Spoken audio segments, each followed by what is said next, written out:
Selamat siang semuanya, perkenalkan saya Fitri Novianti. Saya dari mahasiswi BINUS Online Learning jurusan akuntansi. Di sini saya akan memaparkan mengenai Big Data Analysis, kebutuhan Big Data Analysis untuk membangun Smart Agriculture bagi petani milenial. Pertama, di sini ada study case. Untuk case-nya sendiri yaitu seorang petani milenial mencoba membangun sebuah Smart Agriculture. Kebutuhan untuk membangun sistem tersebut adalah otomatisasi pemberian pupuk atau mineral pada tanamannya setiap hari berdasarkan usia tanam, monitoring pH air setiap jam, deteksi adanya hama atau penyakit pada tanamannya.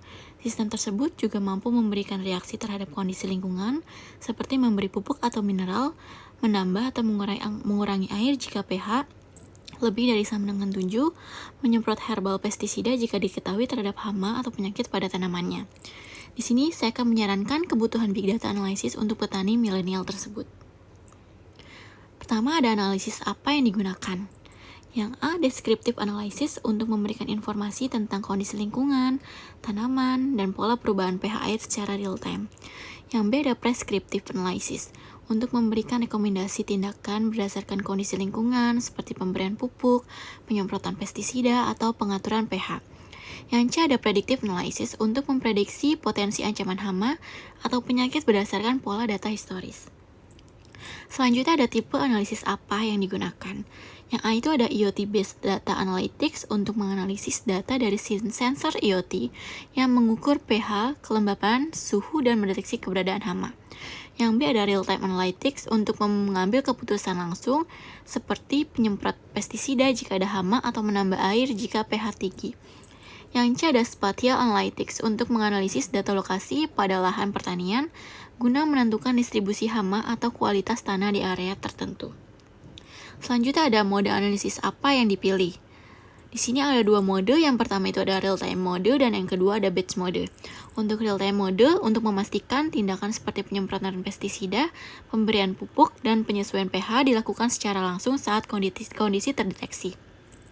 Untuk batch mode, untuk mengolah data historis guna memahami pola jangka panjang seperti musim yang memengaruhi hama atau kebutuhan tanaman.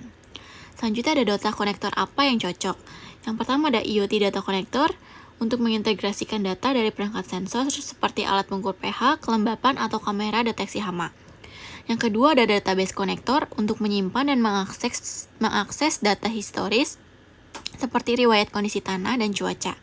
Yang ketiga ada Cloud Connector untuk menyimpan data besar secara terpusat dan memungkinkan pemrosesan dengan teknologi cloud misalnya AWS, Azure, atau Google Cloud. Yang keempat ada API Connector untuk menghubungkan sistem dengan aplikasi pertanian lain atau layanan cuaca eksternal. Selanjutnya ada teknik analisis apa yang dipakai. Yang pertama itu ada Time Series Analysis untuk menganalisis perubahan data sensor seperti pH atau kelembapan dari waktu ke waktu. Yang kedua ada Image Recognition menggunakan deep learning untuk mendeteksi hama atau penyakit berdasarkan gambar tanaman. Yang ketiga ada Regression Analysis untuk menentukan hubungan antara usia tanam, kondisi lingkungan, dan kebutuhan pupuk atau air. Yang keempat ada Decision Trees untuk memberikan keputusan otomatis seperti kapan menyemprot pestisida atau menyesuaikan pH. Dan yang terakhir itu ada Clustering untuk mengkelompokkan area tanaman berdasarkan kebutuhan pupuk atau ancaman hama. Selanjutnya ada pola analisis apa yang cocok. Yang pertama itu ada Anomaly Detection untuk mendeteksi kondisi abnormal seperti pH terlalu tinggi atau serangan hama yang mendadak. Yang kedua ada Trend Analysis untuk memantau pola kebutuhan pupuk atau air berdasarkan usia tanaman. Yang ketiga ada Event Driven Pattern untuk mengotomatisasikan respon sistem berdasarkan kondisi lingkungan, misalnya penyemprotan pestisida ketika terdeteksi hama. Dan yang keempat itu ada Predictive Maintenance untuk memprediksi kapan alat sensor perlu diperiksa atau diganti. Sekian pemaparan materi dari saya mengenai kebutuhan data Big Analysis untuk membangun Smart Agriculture bagi petani milenial. Terima kasih.